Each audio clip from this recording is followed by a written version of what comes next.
Yo guys, so what's going on? It's James, also known as MrJamesGeary, here with my first kind of official Black Ops 2 upload. Now, a lot of people on Twitter lately have been talking about how they've had issues with Black Ops 2. I've seen it in the comments section too.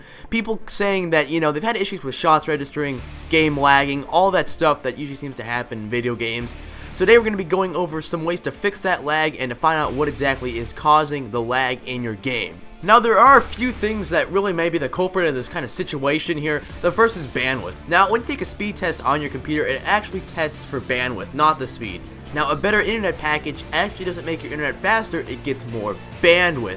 Now, most people's internet is more than capable of playing online, but a better package, like I said, will have a bit of a larger bandwidth. Now, like I said, most people's internet is more than capable of playing games online. It only takes up a little portion of your internet bandwidth. Now, the only time this really matters is when you're host.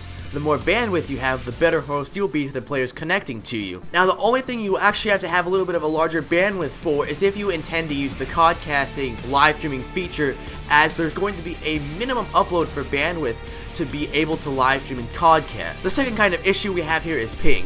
Ping is basically a round trip between yourself and the server and back. It's measured in milliseconds. Your ping will always change depending on who you are pinging to. Now, it's pretty rare for your ping to ever go above 150 milliseconds, and that's not even that much. That's a blink of an eye, if not less than that. But that can make a little bit of a difference with that one last shot, but not too much of a difference. Now, Black Ops 2 matchmaking is actually based off of ping. So if you have a lower ping, you're going to be matched with players that have a lower ping just like you. Because it's pretty unfair for someone who has a pretty high ping to be matched with someone who has like a ping of like 10 milliseconds. Now, another thing that a lot of people seem to talk about when they have lagging issues is the lag comp in the game. What lag comp actually does is it smooths out the visuals on your screen. Non-host players, their shots kind of sped up just a little bit so that the host won't have such an extreme advantage. Even if the player opposing the host gets first shot, the player still wins them on a gun-on-gun fight. Now, a lot of people don't realize how important lag comp actually is. With lag comp, the movements on the screen would be really kind of blocky, and without lag comp, you'd actually have to aim in front of the player you're trying to shoot at. Now, in order to optimize your connection and make sure you have the least amount of in-game lag possible, make sure the correct ports are forwarded on your router. This will be found in the router settings. You can type 192.168.1.1 in your web address bar on your computer, and there'll be usually a password and user information. The standard default username is admin and the standard password is password.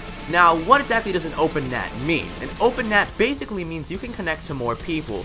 If you don't have an open NAT, that is a moderate or strict NAT, it's going to be hard to connect to more people, matchmaking may take longer, and you might have some party issues. Now, if you do have a moderate or strict NAT, make sure to check that your ports are forwarded, which can be done under your router settings. Also, if every once in a while a strict or moderate NAT appears, restart your Xbox. Most routers automatically open the correct ports, so most people won't have anything to worry about. Now, the last crucial thing is DNS. Now, what is DNS? DNS basically is like the household sorting for your internet traffic. It's defaults to either your router's IP address or your ISP's DNS server. Now, how does this kind of go into my gaming experience? Basically, your packets are going to need to go through a few extra hops and hoops, which increases your ping, which will give you a larger ping, which gives you a larger response time between you and the server and back. Now, like I said earlier, you want to get the lowest ping possible. Now, in order to set up your DNS correctly, there's a few ways to do it, and they are pretty complex and hard to explain. I put an article in the description with all the information you need to know on reducing lag and setting up your DNS properly. There's two ways. There's a really simple way to do it, and there's a complex way that has way better results. Now, if you enjoyed this video, make sure to leave a like on it for a lag-free Black Ops 2, and if you enjoyed me, subscribe for some more awesome Black Ops 2 content. Now, a little bit of info on the videos down below. One on the left, most recent video, covers NUKETOWN 2025 and the original NUKETOWN, comparing them side by side. The one on the right is a random video, and hope you guys enjoy that and click that video. Have a great day. Yeah.